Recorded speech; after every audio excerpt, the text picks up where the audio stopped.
Hi, I'm Dr. Marty Rosen, and I'm here with my wife, Dr. Nancy Watson. And we have the pleasure today to interview Dr. Mike Marinus, who is a second-generation chiropractor, who's a passionate pediatric chiropractor. He started out in South Africa, keeping pediatrics alive there. He started the pediatric network also that he does that. He's out there all the time, all over Europe. I met him probably 10, 12 years ago, and I was just really impressed by his passion and his compassion and his ability, his energy. It seems to be at this point, even with two kids, to be never ending. So I'd love to hear his thoughts. And Mike, please introduce yourself and let's get started. Thank you, Doc. It's so wonderful to be with you guys. You guys are such a big part of my journey as well into pediatrics. So it's a kind of a full circle thing for me here as well, which is lovely. Yeah, so my name is Mike. I got introduced to chiropractic right in the beginning because I was about 18 months old when my father went over to study in the UK. He was a karate instructor and met one of his friends on a night out, and the guy said, "You know what, you'd be a good chiropractor." And he said, "Well, let's go for it." And he packed up my mother and me, and seriously, it moved over to the place is Bournemouth. He thought it was called Bourneville. He moved us over, and was about the hardest 4 years of his life studying, because I don't think he knew quite what he was about to get himself involved in. But I tell you what, I grew up around it. I grew up with it. And the memory for me, and the reason that I'm in it, and the reason that I stay in it, is I always have this memory of sitting as a child, because the practice was connected to the house, and listening to the laughter and the happiness from that room, and thinking to myself, there's no other place that I want to be but in that room, creating that and being part of that. And of course, that starts to bubble over into the kids coming in, and then you hear kids laughing and running around and that kind of thing. And I still, till today, if I have a child that leaves the office upset that they have to leave, or making a plan to, like I had it the other day where the little guy ran out and said to his mom, "When are we coming back?" Like, that's it. You're right. Then I got it. Yeah. So that's it for me. I mean, it's really, I'm a pretty simple guy. That's it. That's what fuels me. That's my charcoal, and that's my petrol. That's what keeps me going, is that happiness around it. It's always been the fact. And the thing is, I have a full day of that. I'll leave with much more energy than I arrived with. And it started with that. And then, of course, that built into going, okay, now I really need to start upskilling myself. And being right at the southern tip of Africa, being way before the years of COVID and way before the years of anything sort of online was sort of appreciated, there wasn't much to do. So, I mean, I started venturing out into the world. That's where I met you, fine folks. That's where I met a good lot of people on those kind of travels. And then I found another passionate side, which was getting into the understanding of it, and then being able to impart that to other people. And that gives me that same thing. It gives me that same thing as being in that room. But now, you start to find a way to do it at a bigger scale, which is wonderful. I think, chatting now, a lot of folks will say, "Wow, but will you just get into just doing the teaching side?" And I think there's no way that I could do that. There's no way that I couldn't be in my office working with kids, because that's what powers the next side. And I think for me, it's such a balancing act of, I need both of those things to be able to keep myself happy, myself, afloat in myself. But that's my story. No, it's a great story. And you hit on two things that we talk about and teach all the time. One is you can feel your passion. Number one, you can feel your passion when you're doing it. And the thing that I always talk about people, and I always hear people say, well, what if you were doing what you want to do? What would you do? And how could you create it? And I hear a lot of people in the chiropractic profession going, well, if I want to do this, I'd like to travel. I like to do this, all these other things I like to do. And I'm like, well, if that's what you like to do, then number one, you can do it by being a chiropractor, which you have done and we have done, traveled. But the other piece around that is the motivation. And the same thing is when you have a kid motivated practice, like it's the kid who drives it, who wants to come in, that makes all the difference in the world. It's not like you have to worry about, your care plans and all this stuff. you have like that internal motivation of the passion. And the other thing that I really like and piggyback on, people ask me all the time, why am I still practicing? And I'm like, because I feel the same way you do. If I'm just teaching and not practicing, then I'm not growing and I'm not having that experience and I'm not able to share the real-time experiences. Like, who wants to hear somebody tell old stories all the time? It's like, I still get into my practice and it happened to me the other day, new stuff. All the time. New techniques I may try, new stuff happens. It's new stories. It's like, I don't want to hear the old stories in my head. So you're right. It maintains that passion. And the bottom line is being in your practice because you want to be in your practice is really what the important part is. It really is a motivating factor. I'll tell you, it's such an interesting thing that happened to me because having to sort of reinvent myself, moving over to the UK, having to do, after 15 years of having a practice that was, I mean, I was 90% under 6 months old. And it was really kid focused. It was so interesting because I remember when I said to myself, good, okay, I'm going to make the move. There was a part of me that went, I wonder, am I bored? And am I going to find new experiences? And I wonder if I'm bored. And the weird thing is, sometimes when you have everything you want, you kind of can't see it because it's like living in it all the time. And you start to wonder. And I tell you what, those first couple of months of coming over here, of not having a full book, of having to see not my target patients, it was one of the best things that could have happened to me because I realized like I wasn't bored. I was absolutely 100% content. I was super happy with what was happening, but I was so into it. And I think maybe sometimes that's what happens with folks is that, you know, you don't see how great it is because you're in it all the time. And then you kind of look for these other things. And I think sometimes you need an experience just to shake your brain a bit and go, you know, this is what it is. This is what's so good. Well, you know, in the States, we have that grass is always greener attitude. It's like, oh, I'm looking over there. I'm looking at that person. I'm looking at, you know, and then you get there and you go, oh, I'm still carrying the same baggage. It's still the same person coming over there. So I think you're right. Again, it's the internal mechanism. So it's okay to reach out and look out. I think it's great what you did exploring because I think it's one way to grow. I thought it was so crazy when you moved in the middle of COVID. Yeah, me too. Like Everyone. I was really concerned. I was very concerned.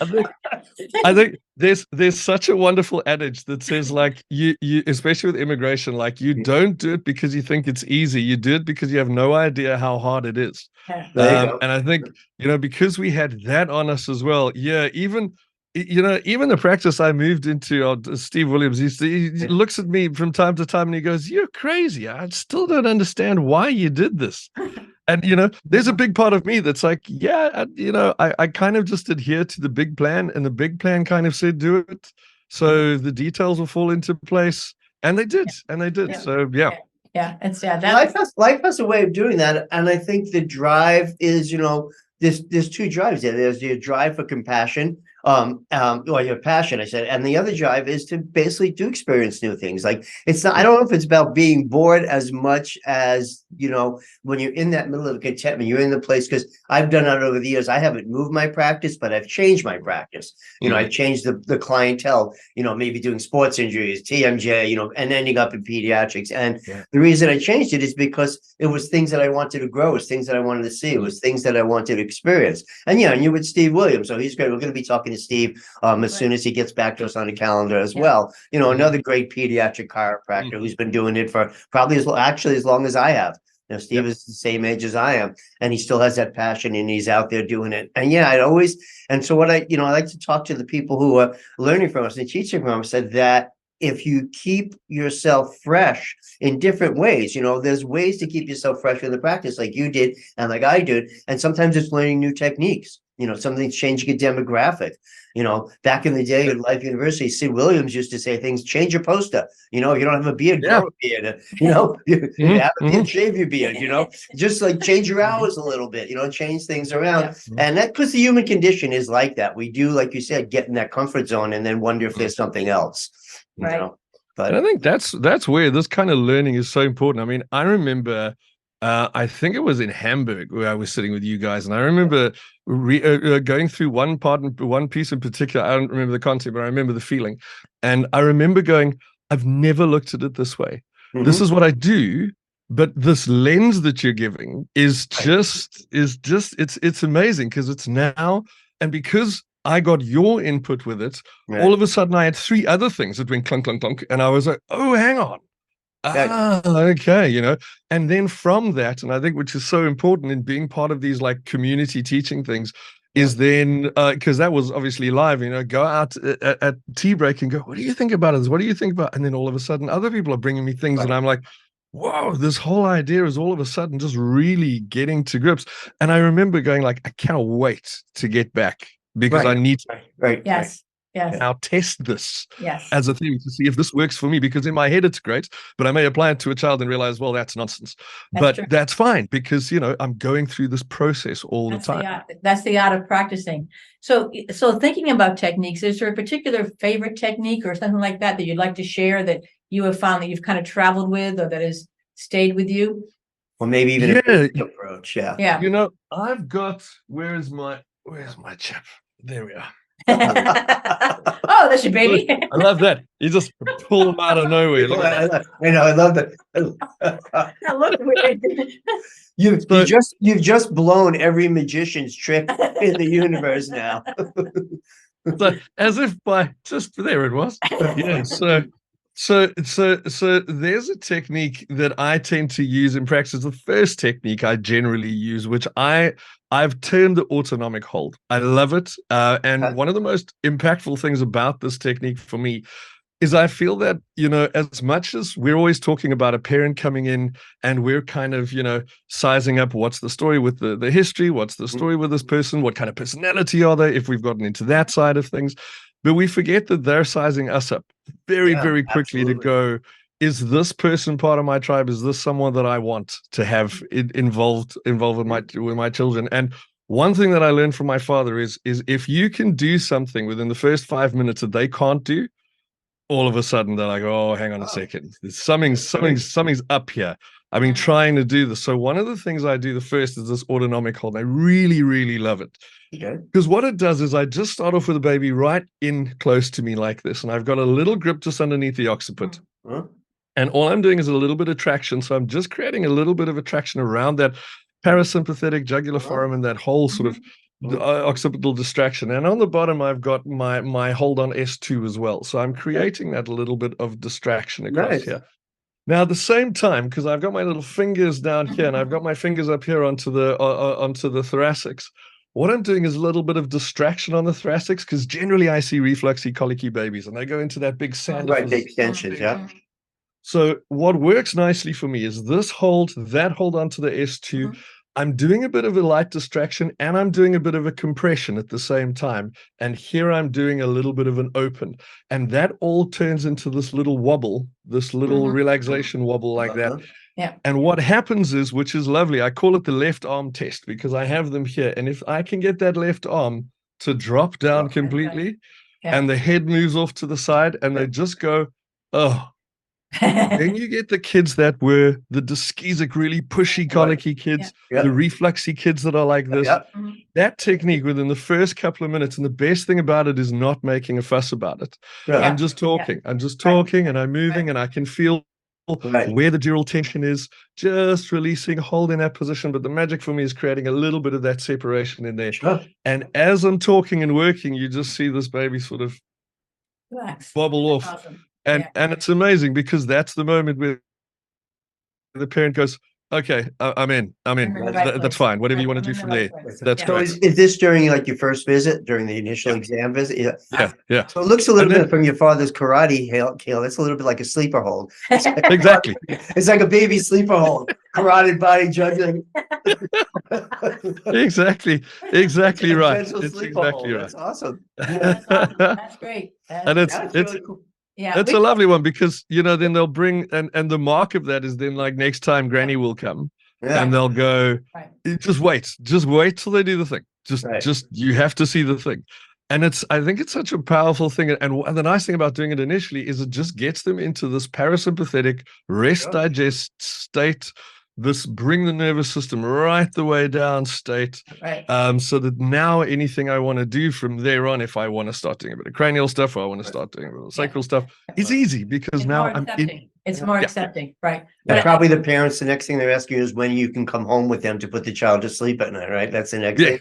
Like, Dr. Exactly, Mike, exactly, do you do exactly. house calls, Dr. Mike? Yep. Yeah. And then the house calls cost a lot more too in the morning. I'm quite happy to bunk underneath the stairs with a little Italian grandmother that's going to cook them That's dinner as good. well. That's awesome. No, that's great. That's a great little technique. And that's a great, you're right. It's once you make that, it's usually the first 1 or 2 visits where you get to make that connection. Right. The parent has made the decision by the second visit if you're going to be the person that they're going to trust their child to. Yeah, it's I very agree. important. It's very important to communicate that certainty for them, for sure. Yeah.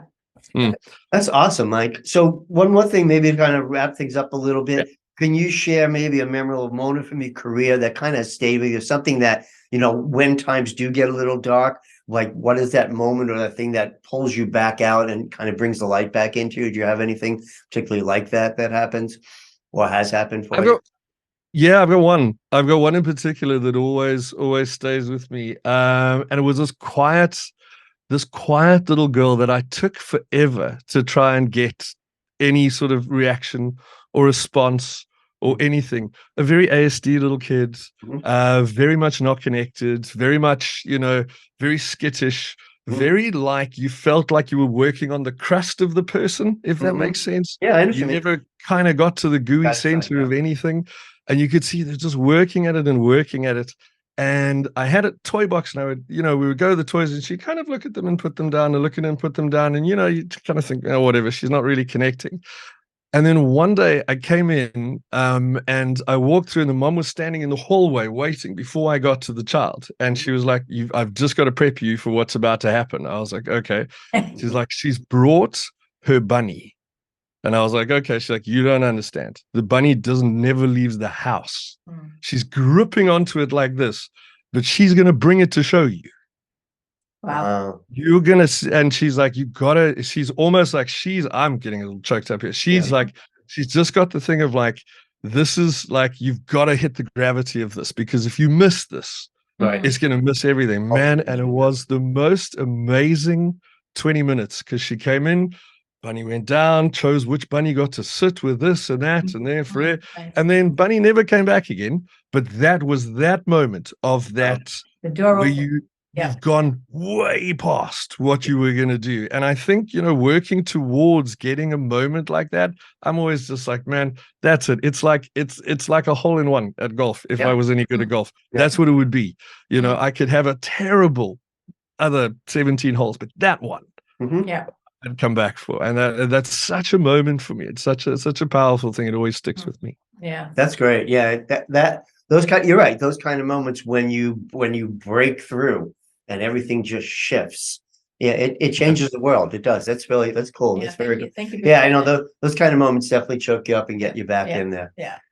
Michael, it was awesome speaking with you. I mean, we really appreciate it. Doing some amazing things. Would love So how can people? If people want to get in touch with you, Michael, or know how can about they what connect? you're doing, how can they connect with you? Yeah, absolutely. So the best place is connectedpediatrics.com, which is my site. It's pediatrics with the European spelling, so PAE. I don't know why we figure we need to throw extra letters in, but we do. Pediatrics.com is where you find me. You can find me on that on Facebook and Instagram and all sorts. That's the name. And yeah, I'm out and about doing things and just enjoying and hanging out with my tribe of people, which is always lovely. Awesome. That's awesome. Thank you so much for spending time. Thank you so much for spending time with. Yeah, and hopefully we'll get to Europe again. And you'll come to the States, one of the two, and we'll get to connect. We haven't traveled as much in the last couple of years, but we're thinking about it again. We have miles saved up. Thank you. There are people that are keen to see you, so that'll be great. All right, guys. Thanks for the opportunity. Lovely to chat. Bye-bye. Bye-bye.